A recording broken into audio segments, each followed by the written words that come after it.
আসসালামু আলাইকুম। স্বাগত জানাচ্ছি খেলাধুলার আপডেট নিউজ ট্রেন্ড ক্রিকেটে।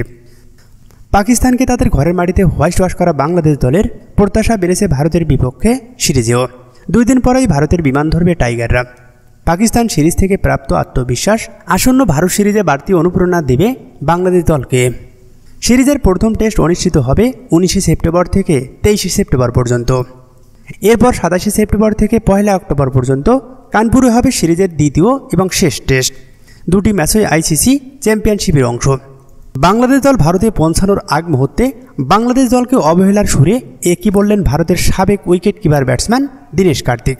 জনপ্রিয় ক্রিকেট ভিত্তিক ওয়েবসাইট ক্রিকবাজকে দেওয়া এক সাক্ষাৎকারে দীনেশ কার্তিক বলেছেন, ভারতের মাটিতে ভারতকে হারানো বাংলাদেশের জন্য কঠিন চ্যালেঞ্জ। এমনকি লাল বলে ভারতকে হারানোর সামর্থ্য বাংলাদেশের আছে কিনা তা নিয়েও প্রশ্ন তুলেছেন দীনেশ কার্তিক।